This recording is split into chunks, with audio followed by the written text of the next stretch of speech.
Michigan played Florida. It was double overtime, so that's why you see the 101 to 106. It was a very, very fun game to watch. Unfortunately, I missed the end of it because I had to do my podcast last night when they played, so these guys can help fill me in on the end of the game. But I enjoyed the game. Dug McDaniel did Dug McDaniel things. He is just, I mean, he's one of my favorite players to watch. I don't know if I'm going to draft him later on in the show, but he's definitely one of my favorite players to watch in all of the Big Ten. He is just, he's electric with the ball, can make so many things happen. And of course, with Juwan Howard back, this was one that it was good to see the team fight. And I felt like Juwan Howard called an okay game. I wouldn't say it was his best game ever, but it was, it was okay. So, but Kent, we'll go to you first on this one. What were your thoughts on the Michigan versus Florida game?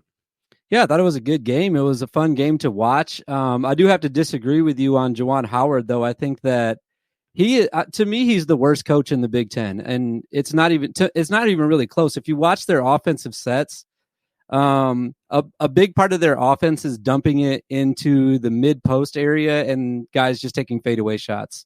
And it's really tough to watch because I feel like Michigan has talent-wise one of the, upper tier, not the top of the Big Ten, but, they're in that 5 to 7 range as far as talent, and then they're just not coached well. So they don't get opportunities to win close games when it comes down to crunch time. The end of the first overtime, they were up 3, had a chance to foul, put him on the line with 8 seconds to go, and he decides not to. And what do you know? Florida hits a 3, and then in double overtime, Florida kind of just poured it on, and that's how they ended up getting that win. But like you said, Dug was incredible last night, and it just, I feel like I've said this 1,000 times on my show and on other people's show. I just don't think. I think that Juwan is a great recruiter. He's good for the brand. And he's just a really bad X's and O's basketball coach. He can't get his guys in the right position defensively, and his sets are really basic. And it's tough to watch, I think. No, yeah, I agree. Like I said, I don't think it was a good game called by him. I think it was, like I said, okay. I definitely think there are things that Juwan needs to be working on more in practice with his players. But your criticism is valid. There were things that he messed up on as well. Unfortunately, I didn't see those things at the end of the game, but I appreciate you filling me in on those. Chris, what were some of your thoughts on the Michigan Wolverines playing Florida? A lot of the same. Their offense just doesn't seem like it has an identity. Like you look at Purdue, it's dump to Edey, kick out for 3 on the double, or drive and score. It's either score close or score from 3. With them, it's kind of like you said, kick it to the mid post and then shoot fadeaway jumper. It kind of reminds me of like NBA offense. Like it's just like, I'm going to wing it until something happens. And like, it's kind of painful to watch. And like I was kind of talking a little bit before the show, McDaniel's really, really good, but it doesn't seem like that team has a killer like it's had in years past. Like somebody that you're going to give the basketball to, he's going to be the one to get your bucket, where you've got Tyson Walker, Michigan State, Edey at Purdue, other guys around the country, Terrence Shannon and stuff like that. You'll dump the ball to those guys and expect him to get a basket, where I think McDaniel's just kind of alone on an island from a skill standpoint sometimes, and they just double and triple him and nobody else kind of picks up the slack. Yeah, I totally agree on the NBA offense. And of course, that's where Juwan Howard came from as a coach, right? He was a coach in the NBA. He comes to college. And I think that is something that he does pitch to a lot of his players is, look, you're going to be playing an NBA offense. I'm going to get you ready for the league. And that kind of stuff works in football, but it doesn't work as well in basketball. You don't have the natural God-given talent and ability to run the same offenses in college basketball as you are able to run in the NBA. And it really does hinder Juwan's team from time to time. I feel like there is a big difference in the offense, even though there might not be as much time to implement it when Phil Martelli is the one leading it. And I'm not trying to get on Juwan Howard too much because I've been accused as a Juwan Howard hater. I would argue that the Michigan fan base has more Juwan Howard haters than me. Definitely. But still, like, I think you guys are exactly right. He's able to bring in good talent, but it's just he doesn't have any sophistication to the college game with his offense to be able to utilize that talent in such a way that wins college games. Am I off on that, Kent? What are your thoughts? No, I think you're absolutely right. I mean, even it's not even just offensively either. If you watch last night, especially in the second half, they went to an extended, like almost like a 1-3-1 and dropped back into like this 2-3 zone. But Florida, who is not the greatest team in the world, was absolutely picking them apart and just blazing threes on them. And it just seemed like, hey, maybe get out of this zone.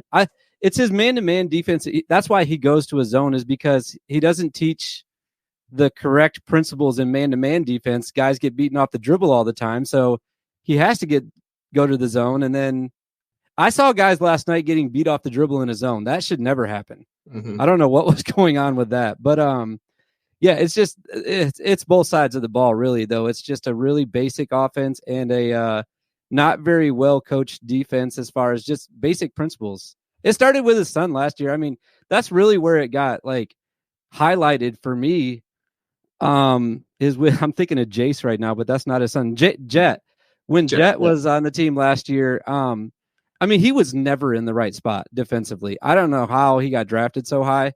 Guy can't play defense at all. They must be teaching him defense right now in the NBA because he didn't learn any in college whatsoever. So it's kind of both sides of the ball. It's why teams like Florida, who aren't as talented as Michigan, if you ask me, are able to win double overtime games at a neutral site against them. It really comes down to coaching. Yeah, for sure. Florida is nowhere near the talent level of Michigan's players. However, Florida was able to do some basic college basketball things. Chris, in your opinion, I know you don't follow this probably as closely as some other fans, but from an outside perspective from Purdue, in your opinion, do you think Juwan Howard is in danger of losing his job this year at the end of the year, or do you think they're going to kind of stick around with him and kind of wait it out? I think it depends on how Big Ten season goes. I mean, if they're just floundering towards the bottom half of the Big Ten, I think that you could see him go, because really outside of that first year or two, he was pretty successful. But after that, it really just kind of came apart. So I kind of said it before the beginning of the season started that I think Howard's he's the quietest hot seat in the Big Ten, if that makes sense. Like, nobody's bringing it up, but I would almost guarantee you that the board of trustees and the athletic department are having those conversations. Yeah, no, I agree, especially after the situation that happened with John Sanderson, I think is how you say his name, but with him. And if you ask me, with the way Michigan sports have been, John Sanderson is way more valuable to Michigan than Juwan Howard is. So at the end of the day, I feel like this is a situation where probably they're going to let Juwan Howard finish the season, and there will be kind of like a mutual parting of ways, or Juwan Howard will find a job in the NBA or something like that. And he'll kind of go away. Phil Martelli might be an interim, or he might just get the job. Who knows? But it's definitely going to be an interesting situation. I know Michigan fans are vying for John Beilein to come back, which can't say I blame you. He was an excellent coach. So, Kent, what are some of your thoughts on that? I mean, that'd be great for Michigan. Talk about a guy that never has his guys out of position, especially defensively. And, I actually met Stu Douglas a couple years back, and I was able to pick his brain a little bit just about John Beilein specifically and his coaching style. And he just talked about how his practices are so meticulous and everything has to be in the right spot at the right time, or they redo it. And, it's kind of like the drills are difficult. And it's just kind of the opposite of what I imagine practice would look like right now under Juwan Howard. So yeah, that'd be great. I don't think that's going to happen. But I do think that you guys are kind of right on the nose here. If the Big Ten season, things don't get turned around, I think this will be his last year there, and for good reason. Yeah, I think so too. I think it's kind of just like a ticking clock at this point, unless Juwan Howard pulls something out of the hat this season and makes something happen, which even though the Big Ten is down, I just don't think I see that happening. Listen to the Big Ten Huddle. Please do like and subscribe. We appreciate that. If this was your first time listening, we are the Big Ten Huddle. We cover all things Big Ten football and basketball. We have a long episode every Sunday, Tuesday, and Wednesday night, all at 9 o'clock. So come in, check us out, get in the chat, let us know what you're thinking. We would love to have you join us and learn more about the Big Ten.